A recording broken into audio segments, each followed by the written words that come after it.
Hello guys, કેમ છો? I hope સારા જશો. તો તમને ખબર છે તે પ્રમાણે જ્ઞાન સહાયકના જે ફોર્મ છે એ ભરાવા શરૂ થઈ ગયા છે. તો આજે આપણે વાત કરીશું કે ફોર્મ કેવી રીતના ભરવાનું છે તમારે. હાલ મેં વિડીયો બનાવી દીધેલા છે કે હાલ ફક્ત એવા જ ઉમેદવારો ફોર્મ ભરી શકે છે કે જેઓએ 2023માં ટાટની જે એક્ઝામ છે એ પાસ કરેલી હોય તેવા જ ઉમેદવારો આ ફોર્મ ભરી શકે છે. એના પછી જે બીજો રાઉન્ડ આવશે એમાં 2023 પહેલાં કોઈ પણ વર્ષમાં ટાટની એક્ઝામ જે છે એ પાસ કરેલી હોય તો તેવા ઉમેદવારો જ્ઞાન સહાયક માટે અરજી કરી શકે છે. અને એના પછી જે છેલ્લો રાઉન્ડ થશે, ત્રીજો રાઉન્ડ, એમાં જેઓએ કોઈ દિવસ ટાટ એક્ઝામ આપી જ નથી અથવા જેઓ ફેલ થયા છે ટાટની એક્ઝામમાં તેવા ઉમેદવારો છે એ રાઉન્ડ થર્ડમાં અપ્લાય કરી શકે છે જ્ઞાન સહાયક માટે. તો આજે ફક્ત એવા જ ઉમેદવારો માટે વિડીયો રહેશે કે જેઓએ 2023માં ટાટની જે એક્ઝામ છે એ પાસ કરેલી હશે. અને જો તમારે ફોર્મ પોતે ભરવો હોય તો કેવી રીતના ભરશો તમે ફોર્મ, તો તેના માટે આ વિડીયો છેલ્લા સુધી જરૂરથી જોજો. ડિટેલમાં માહિતી આપેલી છે.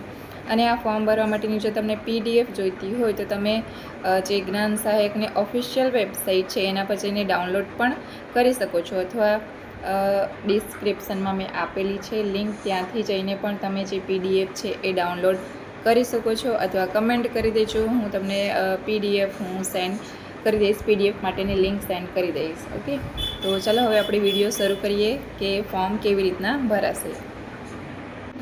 તો સૌથી પહેલાં તમારે જ્ઞાન સહાયકની જે ઓફિશિયલ વેબસાઇટ છે અહીં મેં સાઇટમાં આપેલી છે, તમે જોઈ શકો છો તે પ્રમાણે જ્ઞાન સહાયક માટેની આ ઓફિશિયલ વેબસાઇટ છે. એના પર તમારે આવી જવાનું છે.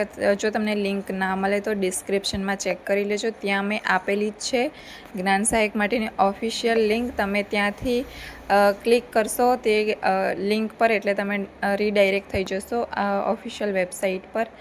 તો તમારે આ જ્ઞાન સહાયકની જે ઓફિશિયલ વેબસાઇટ છે એના પર ક્લિક કરીને આવી જવાનું છે. અહીં મેં આપેલી છે, આ પણ તમે જોઈ શકો છો. સેમ વેબસાઇટ તમે ટાઈપ કરીને પણ ઓપન કરી શકો છો. તો જેવું તમે ક્લિક આઉટ કરશો એટલે તમને આવી રીતના કંઈ પેજ દેખાશે જ્ઞાન સહાયક માટેની જે ઓફિશિયલ વેબસાઇટ છે એનું. હવે આપણે જોવાનું છે કે જ્ઞાન સહાયકની જે ભરતી આવી છે એમાં ફોર્મ કેવી રીતના ભરવાનું છે. મેં કીધું તે પ્રમાણે કે હાલમાં ફક્ત એવા જ ઉમેદવારો ફોર્મ ભરી શકે છે કે જેઓએ 2023માં ટાટની એક્ઝામ છે એ પાસ કરી હોય. તો એના પછી તમારે સ્ક્રોલ કરવાનું છે નીચે, ને અહીં તમને બે ઓપ્શન આવેલા છે કે તમારે માધ્યમિકમાં અપ્લાય કરવાનું છે કે પછી ઉચ્ચતર માધ્યમિકમાં અપ્લાય કરવાનું છે. અહીં બંને ઓપ્શન આપવામાં આવેલા છે. તો જેના માટે પણ તમારે અપ્લાય કરવાનું હોય તેના ઉપર તમારે ક્લિક કરવાનું છે. માધ્યમિક માટે કે પછી ઉચ્ચતર માધ્યમિક માટે તે તમારે ક્લિક આઉટ કરવાનું છે. એના પછી અહીં તમને લોગિન કરવા માટેનો ઓપ્શન આવશે, પણ સૌથી પહેલાં તમારે રજિસ્ટ્રેશન કરવા પડશે. જો તમે પહેલાંથી રજિસ્ટ્રેશન કરેલું હોય તો તમે ડાયરેક્ટલી લોગિન કરી શકો છો, પણ જો ફર્સ્ટ ટાઈમ હોય તો તમારે સૌથી પહેલાં રજિસ્ટ્રેશન કરવું પડશે. તો આવી રીતના કંઈ રજિસ્ટ્રેશન માટેનું પેજ ખુલશે. તો એમાં તમારે તમારી જે ડિટેલ્સ છે એ ધ્યાનપૂર્વક ઉમેરી દેવાની છે. જેવું તમે રજિસ્ટ્રેશન માટે ખોલશો એટલે તમને આવી રીતના પેજ દેખાશે.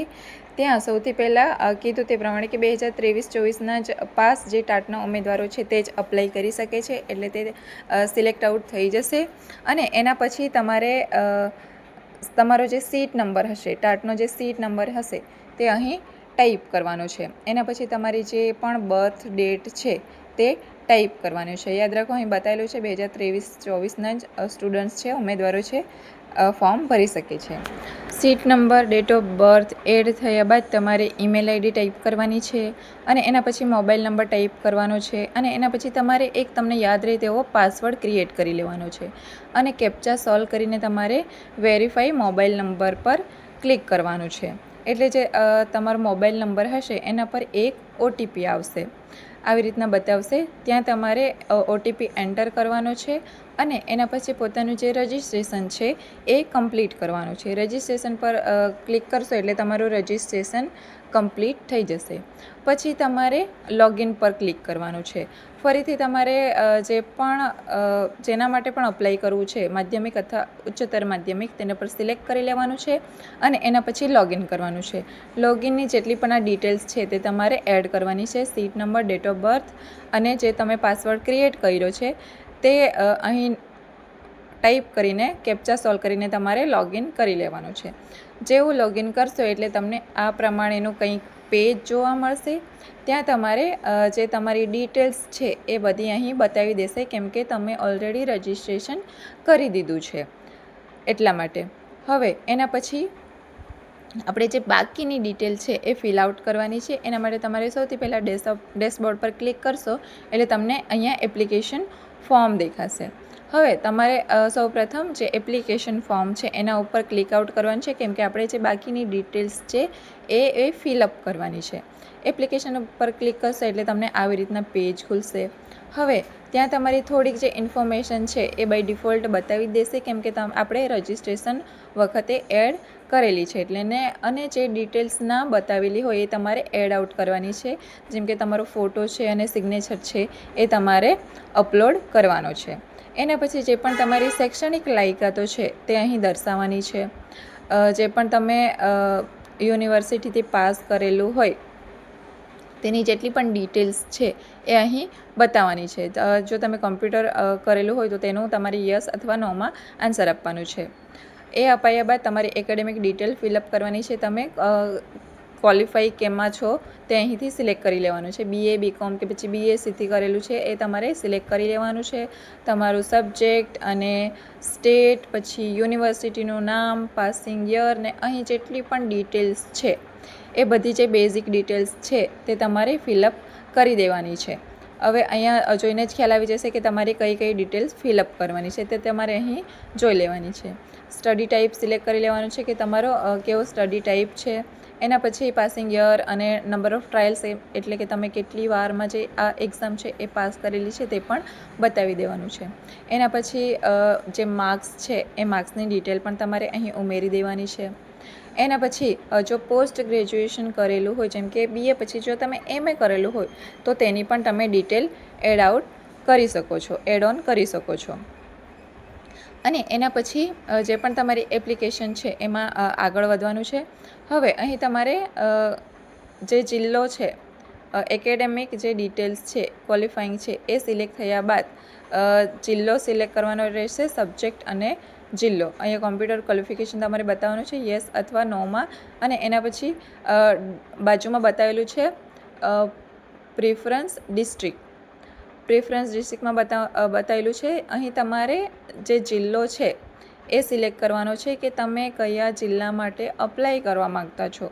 આ તમારે ધ્યાનપૂર્વક સિલેક્ટ કરવાનો છે, કેમ કે અહીં જો નોંધ અહીંયા આપેલી છે કે જિલ્લો પસંદ કરવા ખાસ ધ્યાન રાખવું કે જિલ્લા પસંદગી બદલી આપવામાં આવશે નહીં.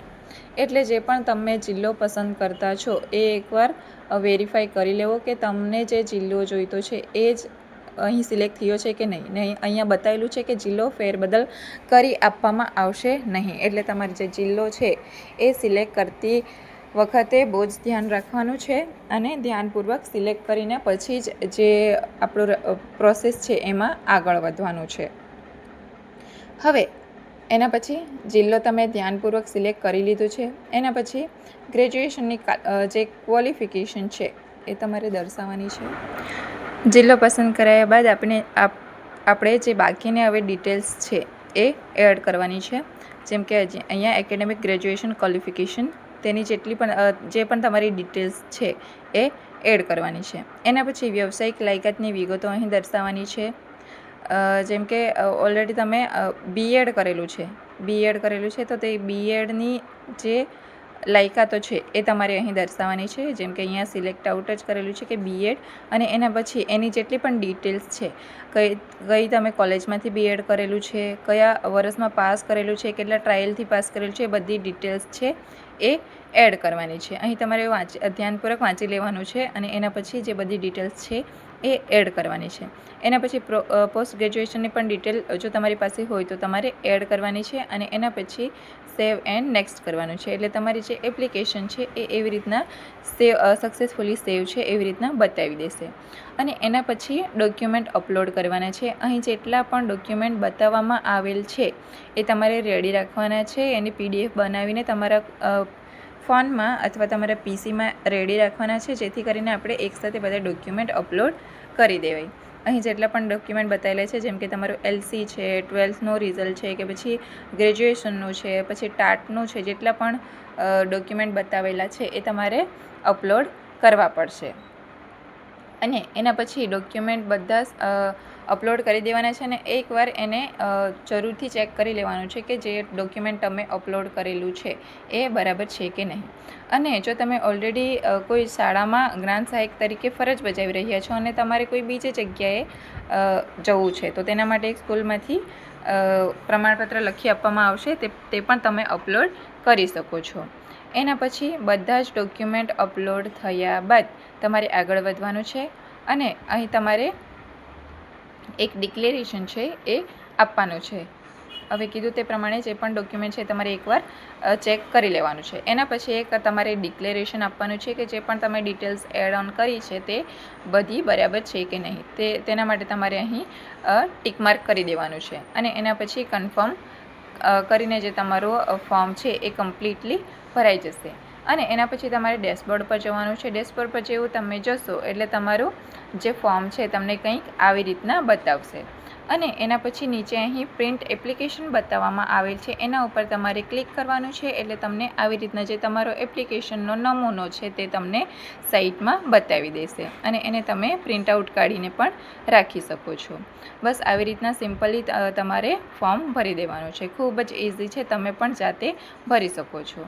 જો તમને આ વિડીયો ગમ્યો હોય તો વિડીયોને લાઇક કરી દેજો, શેર કરી દેજો અને કોઈ ક્વેશ્ચન હોય તો કમેન્ટ જરૂરથી કરી દેજો, તેનો હું આન્સર આપવાની ટ્રાય કરીશ. અને જો તમને આવા જ વિડીયો જોઈતા હોય તો કમેન્ટ કરજો નેક્સ્ટ વિડીયો કયા ટૉપિક ઉપર બનાવું, જેથી કરીને હું એ ટૉપિક પર નેક્સ્ટ વિડીયો લાવી શકું. Thank you for watching.